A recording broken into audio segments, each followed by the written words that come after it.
and welcome to this edition of Let's Talk About It, where my guest today is Mr. Vincent Powell. How you doing, Vincent? Doing quite well, and yourself? I am doing fantastic, man. For those of you that may not know, Mr. Vincent Powell was in the top 20, right? Top 20, yes, sir. Top 20 on American Idol, season 2013, was it? Season 12. Season. We belong together, and you know that I'm right. Why do you play with my heart? Why do you play with my mind? 12. It's 12 years of the show, but it was taped in 2013. Okay. So this year in 2014, it's going to be season 13. Got you. Like we a didn't year. talk about them yet. We're talking about season 12. Right. So it's like a year behind. Basically. So you know what? Tell me what that experience was like for you on American Idol. Where do you want to start? I'm sorry, no, it was like an emotional roller coaster. I mean, it was happy points, it was sad points, it was frustrating points. It was just like all over the place, and everything is going 100 miles per hour. So it teaches you how to think under pressure. Okay. Execute under pressure. Yeah. Now I know Mariah Carey had some particular things that she said about you. I think one of those was you sing like an angel, was it? Mm-hmm. Really? Yeah. So who was that like to get a compliment from Miss Mariah Carey? Well, some of her earlier songs, I thought she was kind of talking, Vision of Love, and, She Didn't Want to Cry. I thought she was talking directly to me. Is that right? So, I just feel some type of way when we talk about her, but, yeah. Yeah. I'm saying. This boy is crazy. Mariah Carey is like one of my favorite singers. Ever since I first saw her when I was younger, I used to kind of be like going crazy over her. But, is that right? Yeah, I used to have pictures, and my mom would be like, what is going on? You really like Mariah Carey? Yeah. And you know what? When I was younger, I said, I'm going to meet her one day. Yeah. And it kind of like crazy how it kind of worked out. Mm-hmm. That was the only year on Idol, and that was my last year I could audition.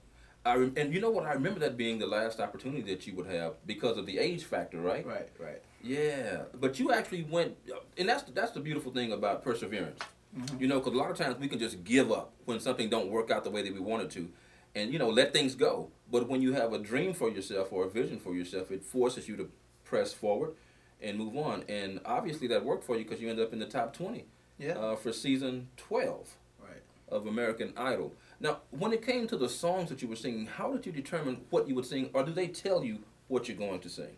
It's a little bit of both. Like when you go top 40, when we first went back to LA after the Hollywood Week, Mm-hmm. they pre-record Hollywood Week.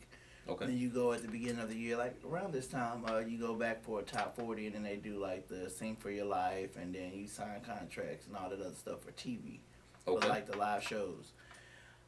They ask for a list of songs, stuff that you feel comfortable with, and then so I had a list of songs, but you have to be careful with that list because other people may have the same songs, or they might hear one song and think that oh my God, that's the perfect song for me. You know what I'm saying? So it's kind of, you got to be careful, but at the end of the day, the executive producers have the final say so, yay or nay. So you can you have songs, but they tell you yay or nay for which song they want. Okay. Now, if you're a songwriter, can you come in there with your original music? You can, but you have to. First of all, you have to be the only person that wrote it. It can't be. It can't be co-written by anybody. Right, as far as like copyrights and stuff for the show, and it just have to make sense. Okay. What, the song itself? I don't know. Every show has characters, and you might not see it but they have characters, like, and it kind of starts off from the original audition. You have your country singers, you have your pop singers, you have your pianists. You just have different characters of the show. So of course they're not gonna have somebody doing hip hop. I don't think they would kind of go that route as far as songwriters. Okay. But it just has to make sense as far as for your character, my opinion. Okay. Like the girl Angie Miller, she was a songwriter. She played the piano. She could actually make it come alive. It wasn't a lot of work that goes toward that because she can play the piano, and it's kind of like, wow, you see it. Rare, yeah. But if I didn't play an instrument or whatever, I have a song, the band, it's kind of like a different approach to it because the band has to kind of create something to it. It's like a whole different other process, but it has to go along with your character. Got you. Now, when you see the finale, and after everything is over with, you know who the winner is on American Idol. Are the contestants bound still to American Idol for a length of time before they can sign with a label? Definitely. They are. Okay. And it depends. Top 40, we all sign the same contract as the winner. Okay. So it breaks off as far as how far you make it. Okay. So if you make it to top 10, of course, it's a lot more in those contracts or whatever. But we're all still buying 6 to 8 months from the finale. Okay. Their approach is, we putting you in front of millions. We know people gonna contact you. Right. They still need a piece of the pie. Okay. You know what I'm saying? Which Yeah. is totally understandable. Yeah. American Idol. Mm-hmm. Okay. So. And they have pool, big pool. Yeah. And areas you would never believe. Oh no, I believe it. I believe it. I definitely Yeah. believe it because I know that the record industry itself is a very interesting industry. Right. And so many people know so many people that all are tied together like one big entity in a lot of ways. After you came off of American Idol, what was life like for you? I don't know. I think because I'm a little bit older than the majority of the contestants. Some of the contestants are like 15, 16, 17. They still live with their parents, or they're just approaching life and stuff. And I'm like, man, I'm 29. I got bills. So Real I was life, gone for like 4 or 5 months, and so like I was kind of trying to keep up. So when I got back, I was like in debt. Okay. And so it's like, okay, man, it's time to work. I was doing the same thing. I've been gigging. I've been, doing the music thing, trying to get jobs and audition. I've been doing that. It kind of gave me more of a voice. Yeah. I kind of have a little bit more pull. I can kind of get indoors, and people are approaching me more. And so now it's about the business aspect or whatever instead of the talent, because people, people know I can sing. Yeah, you can sing. Okay, so what's next? What are you bringing to the table? All that. Now on a different level, if that kind of makes sense. Yeah, it makes a lot of sense. So what particular genre would you like to be more involved in? Now, I know you have the religion, I know you have the jazz background. Which one is the one that you would lean toward the most? I'm not going to do religion. Okay. A lot of people will be like, yeah, you should do gospel. No, I'm not going to do gospel. You're really not going to do gospel? I'm not going to do gospel. I don't really, not that I don't like gospel. I've been singing gospel all my life. There's nothing interesting to me about gospel, if that makes sense. Okay. I like God. I'm a Christian. Okay. Don't get me wrong. But I like Christian contemporary music more, like your Chris Tomlin or your Mendiza Christian contemporary music. Okay. I love that type of music. I think it has more substance. Gospel music, don't get me wrong, that's my heart. Okay. But there's not a type of music that I don't think I see myself doing. As far as my genre of music now, what some of the labels and management are trying to push me towards is like soul pop. Okay. Because the character that they portrayed me as on American Idol was more soul, and that's what kind of people gravitate me to. Okay. If that makes sense. Like, in that direction. Motown, etc. Yeah, yeah. And I noticed a lot of the songs, and I can see that because I know a lot of the songs that you actually performed on American Idol had that kind of flavor to them. Right, right. So that's what makes me understand what you're saying a lot better. Right. And you actually did those songs very well. Oh, thank you. By the way. And well, the Boys and Men song, oh my God, I tried to get up out of that. Is that right? But, yeah, let me tell you the story. Okay, so, okay. You know what? What I want you to do is tell me that story in just a minute. Okay. When we come back with more of Let's Talk About It. We're going to hear from my man, Mr. Vincent Powell, and we're going to talk about his Boys to Men song that he did on American Idol. Stick around. We'll be right back. All right, welcome back to this edition of Let's Talk About It, where we have our highly energetic Mr. Vincent Powell in the house. Welcome back, man. Welcome. Yeah, welcome. To my world. See what I'm saying? Hey, now when we left off, you were talking about the Boys to Men song, End of the Road. And that actually was the end of the road for you on American Idol? Yeah, on American Idol. Never, Never the end of the road, but the end of the road on American Idol. Right. Now, tell me a little bit more about how you got to that song. Well, that song was a song that was a part of my repertoire that I've sung before in a group setting or whatever. Okay. When we start to rehearse the song or in the rehearsal period, it was more of a solo song, and I wasn't gonna have like the background and different elements of the song that makes it come alive. Okay. And so I tried to get out of the song, but before that song came about, I was singing "Feeling Good" Now, what feeling good? What is that? The birds flying high. You know, it's a new dawn, it's a new Oh day. yeah. But it was a Jennifer Hudson version. But my roommate at the time, I ain't gonna say no names, you know, Lazar. But I guess he felt the song was the same. It was good for him. I don't know how it came about. And took the song? Well, he chose the same song. So when two contestants have the same song, they do a hat pick.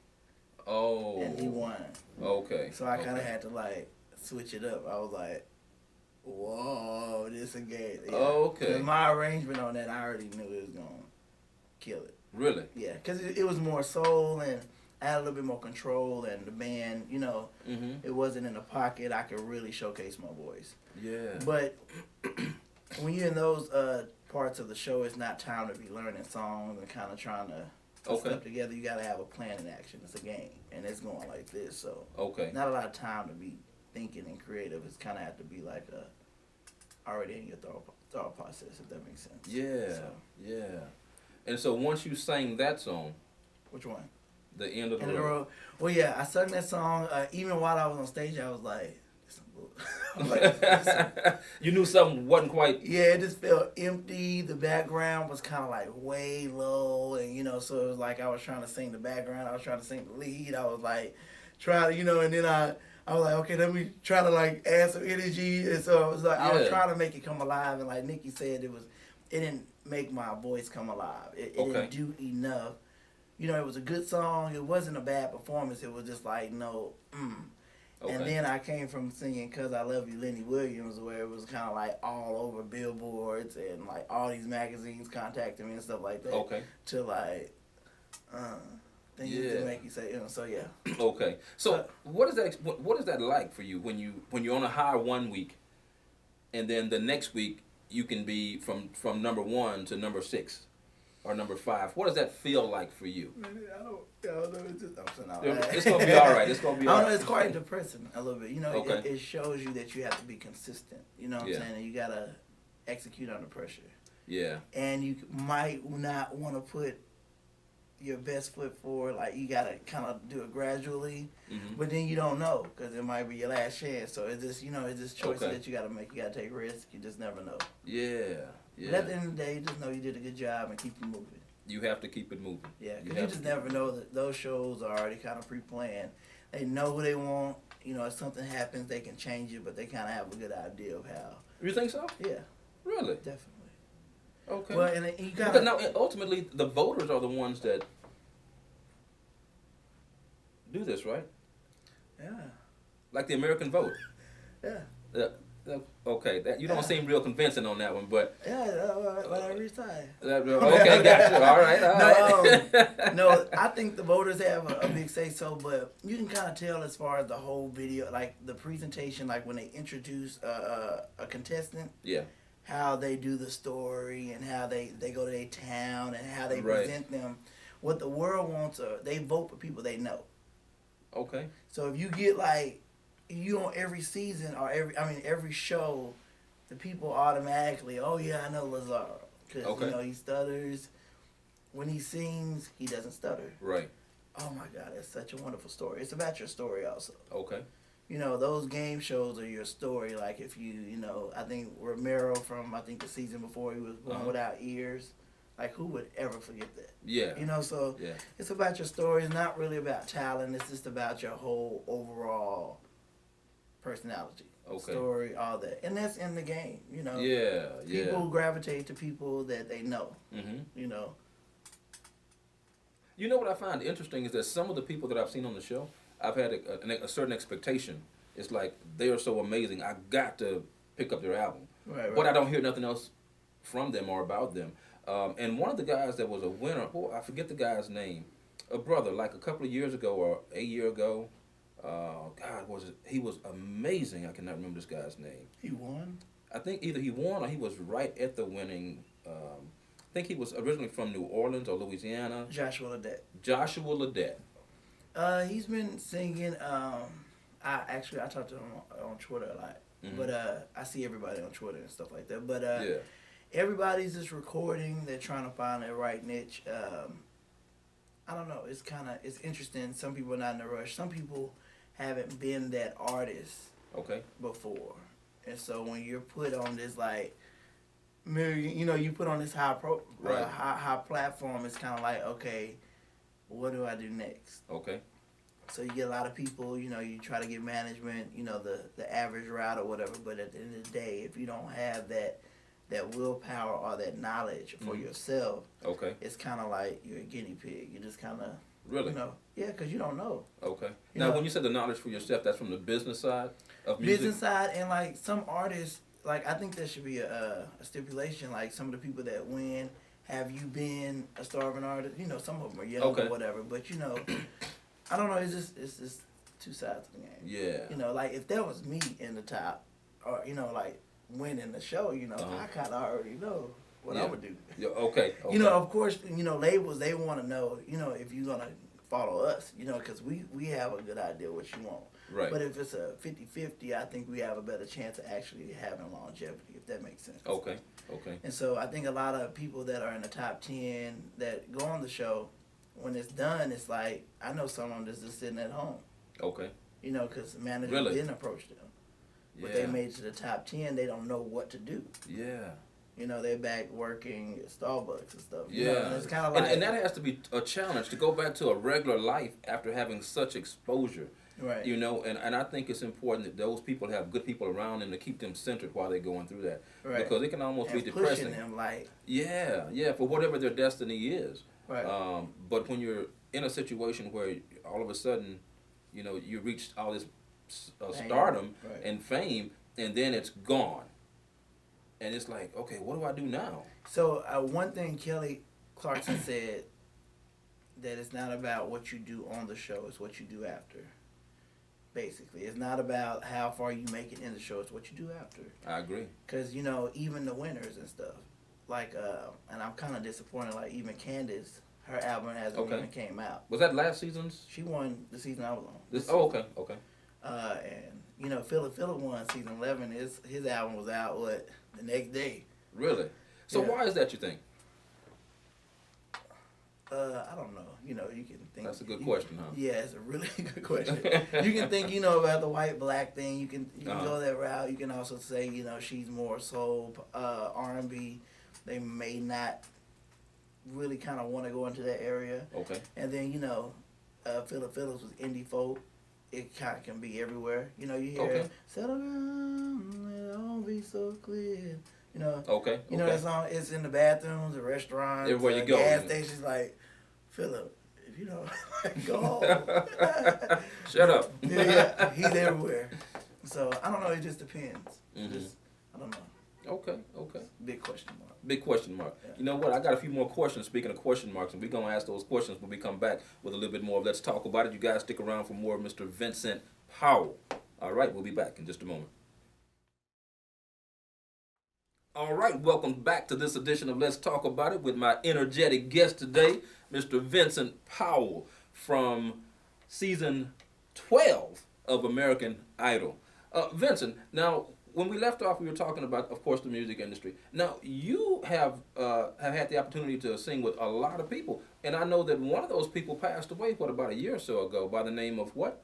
Whitney Houston. Whitney Houston. What was that like, that opportunity? It was here in Houston through Kim Burrell, Mhm. one of the greatest singers ever. Anyway, but she had a couple of programs at her church, and I was able to sing with her. Background for Whitney Houston at some of the functions. It was a wonderful experience.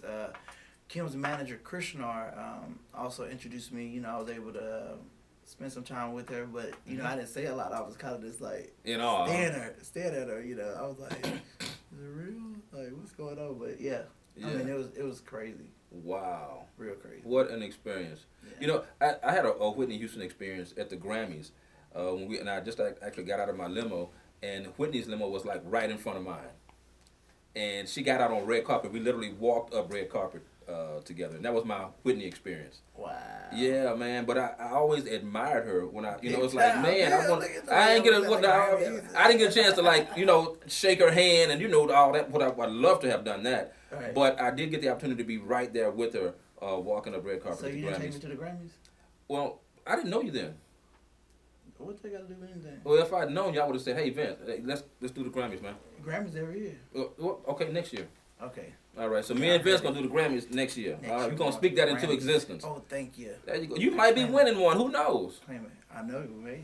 Hey, you never know. You never Never know. know. Now you've also sang background with I think Michael Stampy as well, right? Michael Stampley, yeah. Mhm. He was one of the first people that kind of took me under his wing. Gospel artist. Got Christian, yeah. Gospel Christian, yeah. Okay.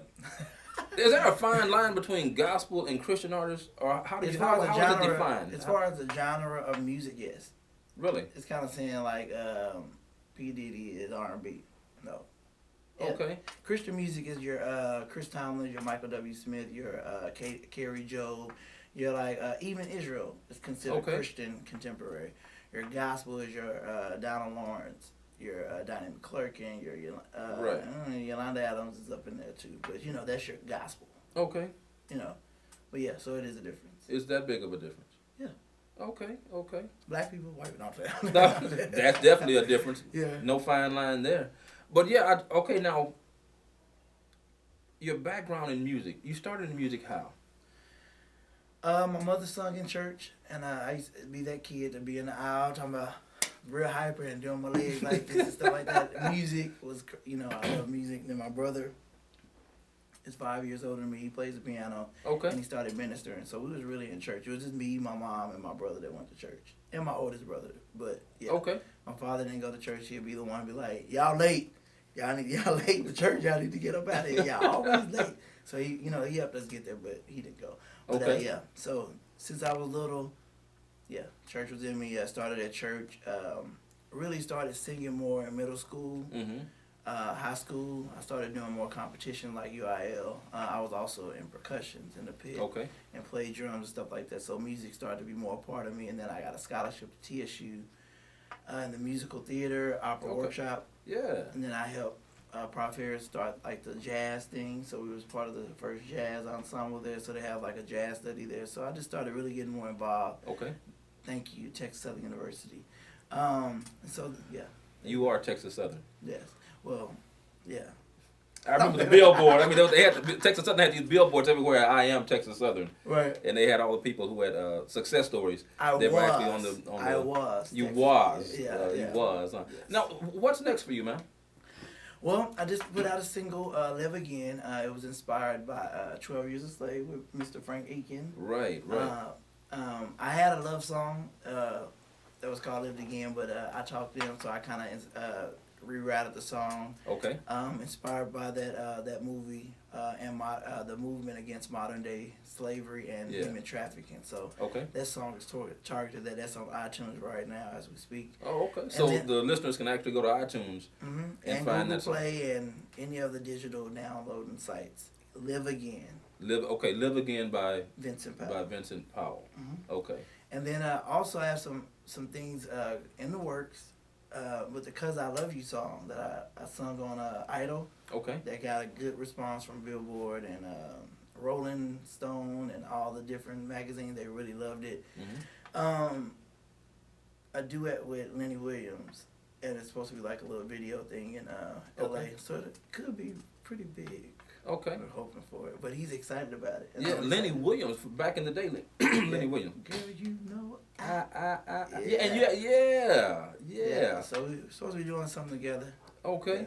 Man, it'd be great if you could sing a little bit of that on Let's Talk About It today. We're supposed to be talking, not singing. You say we're supposed to be talking, not singing. Yeah, I can give it a song. Yeah, all right. If you don't, before we get into that, I want to ask you one other question. What would you say to a little guy out there that's dreaming of being a singer and pursuing a singing career? What would you say to encourage that kid? Be focused.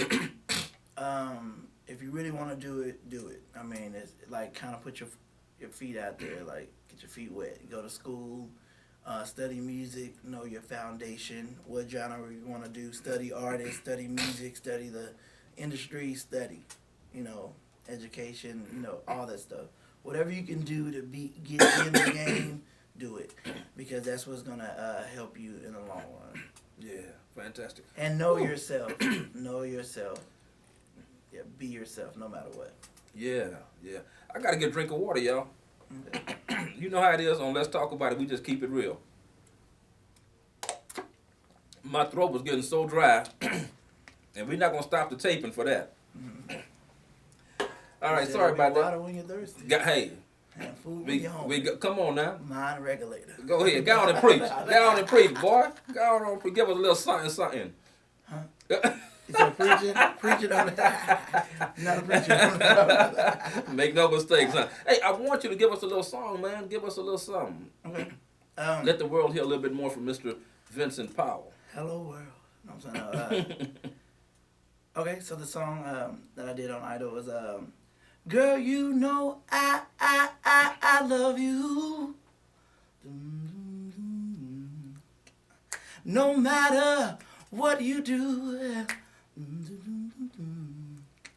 And I hope you understand me. Every word I say is true because I love you. Yeah. Wow. All right. You heard it yourself from Mr. Vincent Powell, Top 20 American Idol 2012. Man, that was awesome. This song, but we're going to be recording it to be a duet with Lenny Williams, so you have to look out for it. And you know what? When you do that, guess what? We're going to want you to come back on the show, man. Definitely, man. We can probably rock Can we it. get a commitment from you? I don't know about Lenny, but I'll be here. Oh, there we go. All right, we got a commitment from Mr. Vincent Powell, Top 20 of the 12th season of American Idol. The show that makes dreams come true.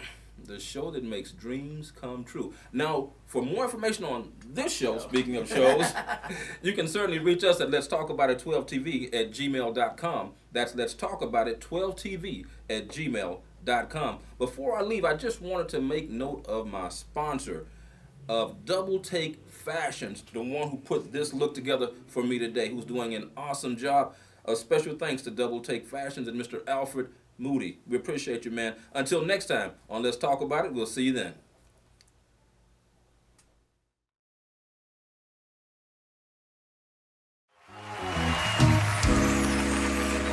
Girl, you know I love you. No matter what you do, and I hope you understand me. Every word I say is true because I love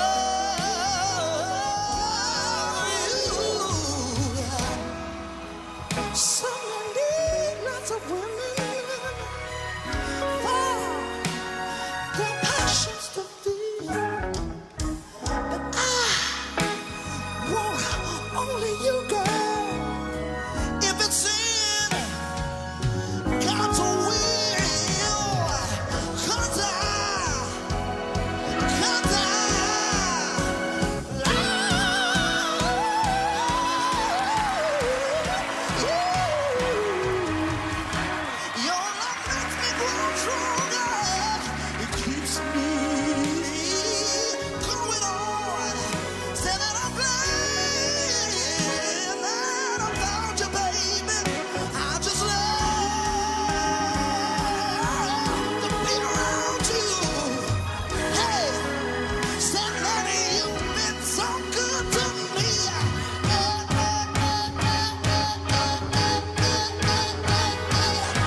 Vincent!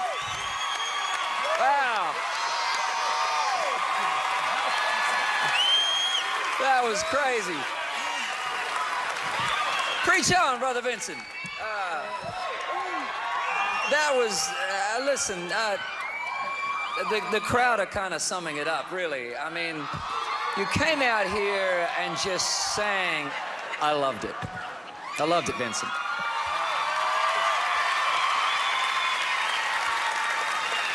You better work with your old soul. Just for you, Nikki. Hi, Vincy. Vincy, you know what? I'm very surprised because usually you come off very, very old-fashioned. Today, it was a good old-fashioned. It was a sexy old-fashioned. It was like I could envision a whole bunch of 50-year-olds and 40-year-olds throwing their panties at you. Women, too. Oh, wow. That was and some women, yeah. Baby, that was a good vocal. That hit me in right here. That hit me somewhere. Baby boy with that bald head. That hit me somewhere. Whoa, whoa. You done hit Nikki somewhere with that. You realize that? Let me say this, man. Listen, I felt like the show tonight started right here. That's first of all. Second of all, dog. This is what I would call the whole complete package. A real singer that's a real entertainer that knows the audience. And Nikki, yes, he's got that old school soul, but exactly what you see Miguel and Frank Ocean trying to do, which is kind of the D'Angelo thing, that's the vibe right there, dude. Stick with that. We need that. That was hot. That boy's in it to win it. He's in it to win it. He's in it. He's in it to win it. We already know that. All I can say is finally. There you go.